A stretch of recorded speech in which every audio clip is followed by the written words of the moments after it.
Welcome दोस्तों, exam है .com में आपका स्वागत है। आज हम लोग आधुनिक भारत का 5वां वीडियो लेके आए हैं। इसमें हम लोग प्लासी का युद्ध के बारे में पढ़ेंगे और विस्तार से चर्चा करेंगे। 23 जून 1757 ईस्वी को प्लासी का युद्ध होता है। इस युद्ध के बाद ही ब्रिटिशों का भारत में राजनीतिक सत्ता का प्रारंभ होता है। इससे पहले मद्रास में जो युद्ध होता है, ब्रिटिश लोग विजय प्राप्त करते हैं, वो मात्र पूर्वाभ्यास था, वो कोई युद्ध नहीं था। लेकिन 1757 के प्लासी के युद्ध के बाद भारत में अंग्रेजों का राजनीतिक सत्ता का प्रारंभ हो जाता है। 1700 ईस्वी में औरंगजेब जब मुगल सम्राट था तो मुर्शिद कुली खां को बंगाल का दीवान नियुक्त करता है। 1707 ईस्वी में औरंगजेब की मृत्यु हो जाती है। देखिए, मुर्शिद कुली खां, हम लोग शुरू से बंगाल के बारे में एक बार थोड़ा सा देख ले रहे हैं ताकि हम लोग को आसानी हो समझने में प्लासी के युद्ध के बारे में। मुर्शिद कुली खां जो 1700 ईस्वी में इसे बंगाल का दीवान बनाया जाता है। 1707 में औरंगजेब की मृत्यु के बाद धीरे धीरे ये सूबेदार बन जाता है और मुगल सम्राट से स्वतंत्र होकर अपना सत्ता का स्थापना करता है और 1727 ईस्वी तक बंगाल में शासन करता है। इसके शासन काल में ये वित्त के मामले में इसको महारत हासिल था। इसने बंगाल में बहुत सारे नए प्रयोग किए। भूमि माप में इन्होंने एकरूपता लाई। राजस्व उपज के आधार पर इन्होंने टैक्स तय करता है और बंगाल बहुत तीव्र गति से विकास करता है। इन्होंने किसानों को तकावी ऋण भी देता था।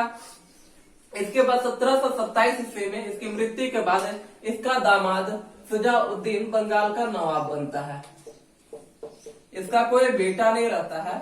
ये इसके मरने के बाद अधिकारी लोग तय करते हैं इसका नाती सरफराज का बंगाल का नवाब बने। लेकिन वहां के जो शुजाउद्दीन रहता है वो इसका विद्रोह करता है और खुद नवाब बन जाता है। 1727 से 1739 ईस्वी तक ये बंगाल का नवाब बनता है। इन्होंने भी बंगाल में बहुत अच्छे कार्य करते हैं।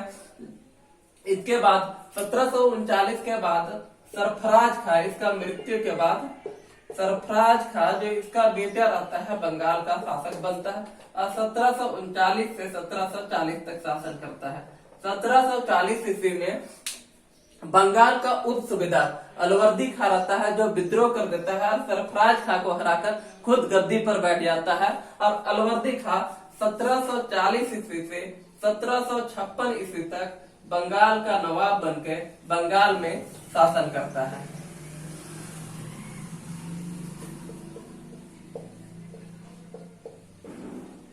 मुर्शिद कुली खां देख रहे हैं, 1700 ईस्वी में बंगाल का दीवान बना है।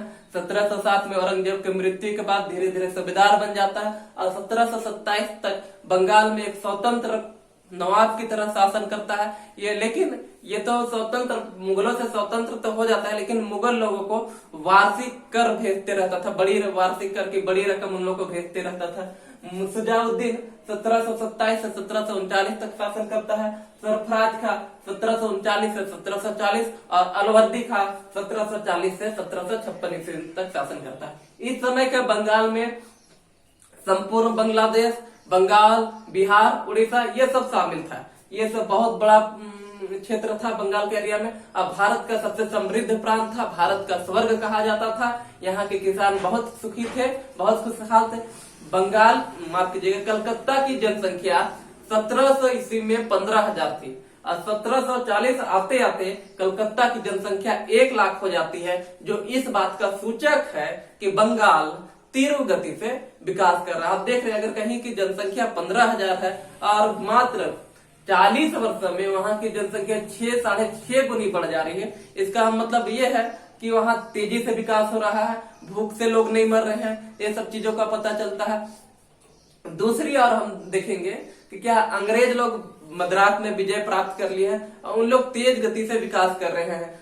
1670 ईस्वी से 1700 ईस्वी के बीच तक में अंग्रेज लोग बंगाल में बहुत सारा अनाधिकृत फैक्ट्रियां खोल लेते हैं गैर कानूनी रूप से। लेकिन मुर्शिद कुली खां के आने के बाद क्या होता है, नवाब बनने के बाद, वहां सूबेदार बनने के बाद वो अंग्रेजों पर कड़ा नियंत्रण रखता है। उन लोगों को आगे अपना राजनीतिक सत्ता का विस्तार नहीं करने देता है। शुजाउद्दीन भी उस पर कड़ा नजर रखता है, अलवर्दी खां भी उस पर एकदम मजबूती से पकड़ बनाए रखता है। और जो अंग्रेजों को राजनीतिक सत्ता भारत में स्थापित करने की जो महत्वाकांक्षा थी वो धूल चाटने लगती। लेकिन 1738-39 में क्या होता है, 1738-39 में आक्रमण होता है भारत में। भारत में विदेशी आक्रमण होता है। विदेशी आक्रमण में क्या होता है, मुगल सत्ता पूरी तरह से बिखर जाती। इसका कमजोरी पूरी दुनिया के सामने आ खड़ी होती है। 1738-39 में जब विदेश नादिर शाह का आक्रमण हो रहा है, नादिर शाह जो है, नादिर शाह 1738-39 में ये लोग आक्रमण कर दिया भारत पे, मुगलों पे आक्रमण कर दिया। मुगल पूरी तरह से बिखर गए और इसका जो अंदरूनी जो खोखलापन था अब पूरे दुनिया के सामने खुलकर सामने आ गया। अब यहाँ से अंग्रेजों का महत्वाकांक्षा फिर से बढ़ने लगता है कि हम लोग फिर से अब भारत में अपने जो महत्वाकांक्षा थी भारत में शासन करने की वो प्रारंभ हो जाती है। 1756 ईस्वी में अलवर्दी खां की मृत्यु हो गई। उसके बाद 10 जून 1756 ईस्वी को सिराजुद्दौला बंगाल का नवाब बनता है। सिराजुद्दौला जो रहता है अलवर्दी खां का पोता रहता है। ये जब नवाब बनता है तो उस समय के इसकी मौसी घसेटी बेगम विद्रोह करती है। मीर जाफर जो रहता है वो विद्रोह करता है। पूर्णिया का जो नवाब रहता है साकेत जंग वो भी विद्रोह करता है। ये सबको दबा दिया जाता है, सिराजुद्दौला दबा देता है। अब सिराजुद्दौला और अंग्रेजों ब्रिटिशों के बीच में जो प्लासी का युद्ध हुआ उसका बहुत सारे कारण थे, लेकिन जो सबसे मुख्य कारण था वो था दस्ता का दुरुपयोग। 1717 ईस्वी में होता क्या है, फ्रोक्सियर एक विशेष अधिकार अंग्रेजों ईस्ट इंडिया कंपनी को देता है। इस समय जो भारत में व्यापार कर रही है या सत्ता स्थापित करने की महत्वाकांक्षा रखी हुई है ब्रिटिश लोग हैं, ये ईस्ट इंडिया कंपनी है। ईस्ट इंडिया की कंपनी के थ्रू ही यहाँ पे ये लोग कर रहे हैं। ब्रिटेन अभी डायरेक्ट रूप से शासन नहीं कर रहा है, ब्रिटिश सरकार शासन नहीं कर रही, ईस्ट मतलब व्यापार नहीं कर रही या शासन जो करेगी आगे वो अभी नहीं कर रही, अभी ईस्ट इंडिया कंपनी कर रही है। तो क्या होता है, ईस्ट इंडिया कंपनी सिराजुद्दौला के बीच जो प्लासी का युद्ध होता है इसका बहुत सारा कारण था, लेकिन मुख्य कारण था दस्तक का दुरुपयोग। 1717 में फ्रोक्सियर एक विशेष अधिकार ईस्ट इंडिया कंपनी को दिया था, जिसके तहत वो भारत में व्यापार करने में, लेन देन में, मतलब सामान को खरीदने बेचने, बाहर से यहाँ लाने ले जाने में, इंपोर्ट एक्सपोर्ट में इसको टैक्स फ्री था। दस्तक और पास बनाने का इन लोगों के पास, ईस्ट इंडिया कंपनी के पास अधिकार प्राप्त था। और ईस्ट इंडिया की कंपनियों को भी भारत में व्यापार करने का क्या अधिकार प्राप्त था, लेकिन उनको दस्तक बनाने का अधिकार नहीं था। उनको चुंगी देना पड़ता था, टैक्स देना पड़ता था, जिसका दुरुपयोग करते थे ईस्ट इंडिया कंपनी के कर्मचारी। वो लोग टैक्स नहीं देते थे। सिराजुद्दौला को बहुत इससे गुस्सा आता है। वो कहता है कि मुर्शिद कुली खां के समय जिस तरह से जिस नियम के अनुसार आप लोग व्यापार करते थे उसी के अनुसार भारत में व्यापार के लिए करिए, लेकिन ब्रिटिश लोग नहीं मानता है। उसके बाद क्या होता है, जब ये नवाब बनता है तो ब्रिटिशों के द्वारा, ईस्ट इंडिया कंपनी के द्वारा इसे विशेष उपहार नहीं दिया जाता है। ये लोग कलकत्ता में फोर्ट विलियम किला का निर्माण करवा देता है, किला बना रहा है, इससे भी ये नाराज हो जाता है। तो देखिएगा अंग्रेज लोग जो क्या है अब बंगाल में अपना मनमानी करना शुरू कर दिया है। वो किसी को नवाब नहीं समझ रहा है, किसी के अधीन रख के कार्य नहीं करना चाहता है। वो अब स्वतंत्र रूप से अपना व्यापार करने पे लगा हुआ है। अब कोई भी स्वतंत्र राजा को ये बिल्कुल भी पसंद नहीं लगेगा कि कोई विदेशी कंपनी आके उसके राज्य में किले बनाए, हथियार रखे, सेना रखे और उसकी आज्ञा के बिना, उसकी अनुमति के खिलाफ वो कार्य करे। तो इससे सिराजुद्दौला काफी युवक था, वो जल्द ही क्रोधित हो जाने वाला स्वभाव वाला नवाब था।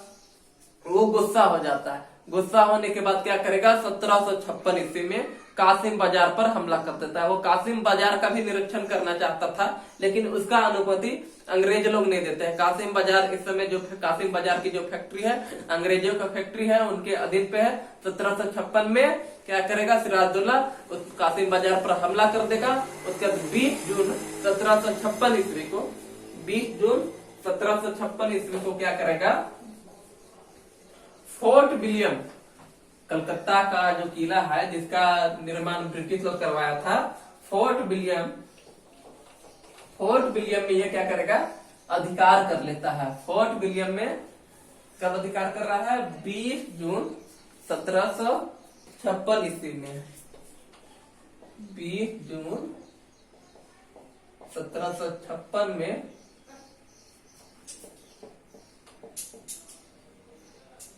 फोर्ट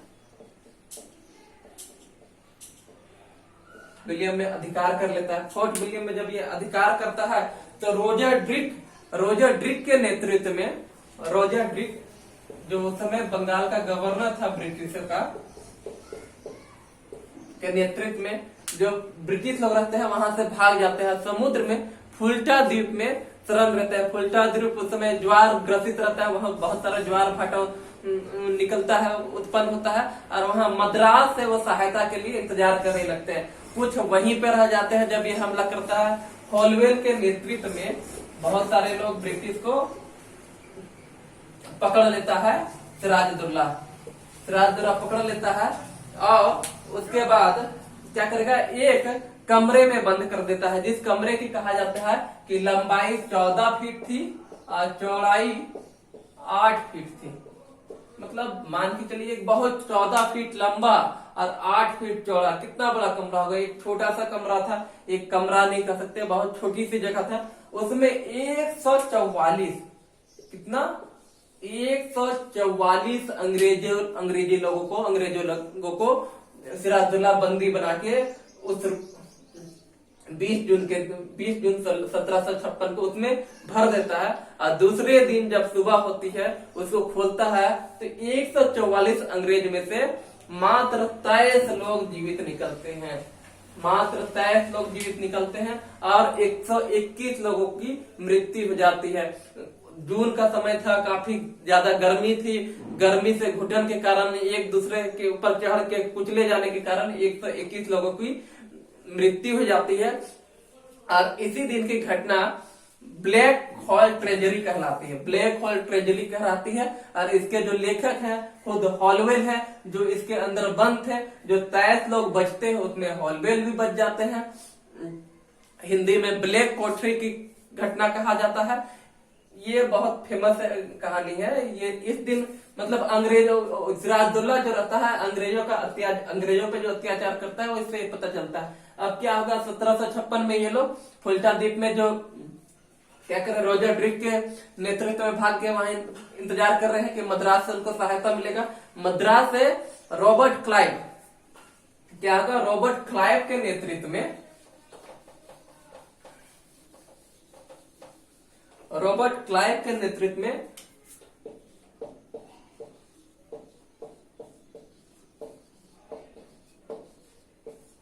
सहायता करने के लिए पहुंचता। रॉबर्ट क्लाइव बहुत ही तेज दिमाग का व्यक्ति रहता है। वो साधारण क्लर्क के रूप में मद्रास में कार्य करता रहता है, लेकिन इसकी बुद्धि के कारण ही प्लासी का युद्ध जो रहता है ब्रिटिश लोग जीत पाता है। इन लोग आता है रॉबर्ट क्लाइव, उसके बाद क्या करेगा, जो मीर बख्शी के पद पे है बंगाल का, मीर जाफर को अपने तरफ मिला लेता है गुप्त रूप से।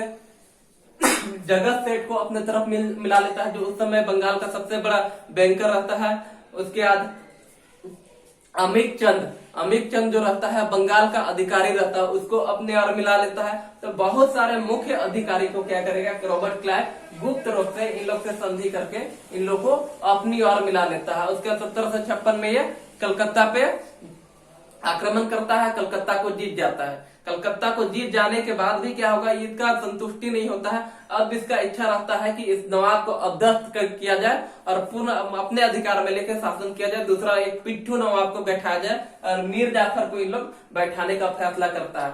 लेकिन क्या था, सिराजुद्दौला रहेगा, ये हो जाता है, आक्रोशित हो जाता है। अब दोनों के बीच लड़ाई के अलावा और कोई रास्ता ही नहीं बचता है। कल बंगाल में जो मुर्शिदाबाद है, जो इस समय की राजधानी है बंगाल की, मुर्शिदाबाद से 20 मील दूर प्लासी के मैदान पे 23 जून 1757 ईस्वी को, कितना 23 जून, ये डेट बहुत इंपॉर्टेंट है। यहाँ से भी क्वेश्चन प्रश्न पूछे जाते हैं कि प्लासी का युद्ध कब हुआ था, तो 23 जून को हुआ था।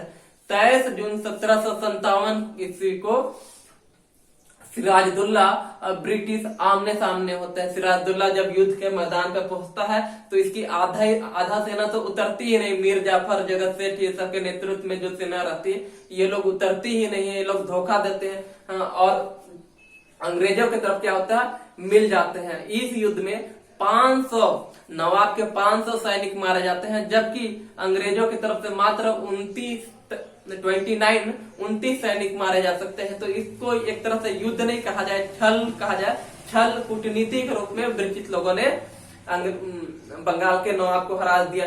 मोहनलाल ये सब जो अधिकारी रहते हैं बंगाल के, ये सब अपनी क्या करते हैं, ईमानदारी प्रस्तुत करते हैं और लड़ाई लड़ते हैं बंगाल की तरफ से, लेकिन ये लोग पराजित हो जाते हैं। सिराजुद्दौला क्या करेगा, स्थिति को देख के वहां से भागता है, वहां से भागने लगता है, लेकिन मीर जाफर का बेटा मीर कासिम उसको पकड़ के उसकी हत्या कर देता है। उसकी हत्या करने के बाद क्या होगा, अब बंगाल का नया नवाब बनेगा, वो है मीर जाफर बनता है। यहां से जब प्लासी का युद्ध जीतने के बाद क्या होता है, बंगाल, उड़ीसा और बिहार, ये तीनों क्षेत्र जो बंगाल के अधीन आते थे, यहाँ पे ब्रिटिशों को अब पूर्ण रूप से मुक्त व्यापार करने का आजादी मिल जाता है। वहां कोई रोक टोक नहीं होगा, किसी कर्मचारी को चुंगी नहीं देना पड़ेगा। कलकत्ता के पास 24 परगना की इन लोग को जमींदारी दी जाती है। मीर जाफर जब नवाब बनेगा तो बहुत सारा इनाम देता है। 1,77,00,000 रुपए कंपनी को देता है, 20 लाख रुपया रॉबर्ट क्लाइव को देता है। रॉबर्ट क्लाइव जब अनुमान लगाता है तो लगभग 3 करोड़ से ज्यादा रुपया जो है वो मीर जाफर इनाम के रूप में दे देता है। नेक्स्ट वीडियो में हम लोग अब बक्सर के युद्ध के बारे में पढ़ेंगे, वहां से देखेंगे कि बक्सर के युद्ध में कैसे क्या हुआ था। Thank you.